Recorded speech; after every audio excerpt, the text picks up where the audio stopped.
ముఖ్యంగా రామ్కి అంటాడు. రామ్కి అంటాడు మనిషి గాడిదా మరి యాడుంటో విషయం తెలియదు. ఆ రామ్కి మీద పనిచేసేటోడు పెద్ద మనిషి అయితే పేరుంది. ఏం పేరే? శ్రీనివాస్ చిన్నోడు, ఇంకా ఆయన కన్నా మీదోడు అయోధ్య. అయోధ్య రామిరెడ్డి ఆయన పేరు. నాకు మొన్న తెలుసుకున్నా. ఈ అయోధ్య రామిరెడ్డిని ప్రశ్నిస్తాం అనుకున్నాం. ఆయన కూడా మనిషే కదా, గాడి కాదు కదా, మనిషే కదా. మనం కూడా మనుషులమే కదా.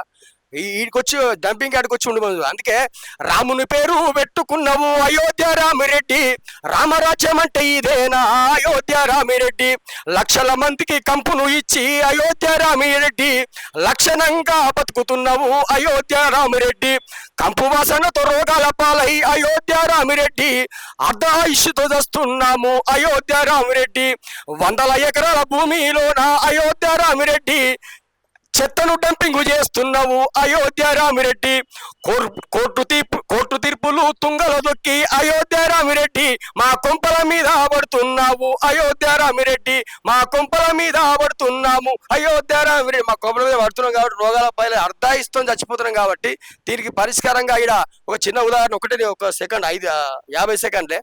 పోలీస్ స్టేషన్ పోయినా ఒక సిఐ పోయిండు, ఆయన పేరు చెప్పదు కానీ, ఏమైనా ఎట్లుంటుర్రా ఈడ అని అడిగిండు. ఏమైంది సార్ మంచిగా ఉంది, 30 ఏళ్ళ 91 వచ్చినాయి అన్న. ఓ వైట్ పేపర్ కింద వేసి ఇట్లా అన్నాడు, మొత్తం ఎటుకెళ్ళని కింద పడాయి. అంటే ఇప్పుడు నా ఎటుకెళ్ళి కూడా పలసగా మీరు చూడు కావాలంటే, కలరేసి కాదు ఈ డంపింగ్ యార్డ్ వల్లే. ఈడ ఎటుకెళ్ళకి చాలా లాభం ఉంటుంది. మొత్తం ఎటుకెళ్ళని దిగుతురుగా ఆడోళ్ళు ఎటుకెళ్ళని చూసిపోవడం అదే కారణం, షాంపూలు పెట్టడం కారణం కాదు. ఇలాంటి ప్రాథమికమైన ఆధారాలు చాలా ఉన్నాయి. ఎట్లా బతున్నావు అర్థమైతలేదు. ఈయన అమ్ముకొని పోదామంటే ఇంత పేరు ఏడు రాదు, పోబుద్ది కాదు.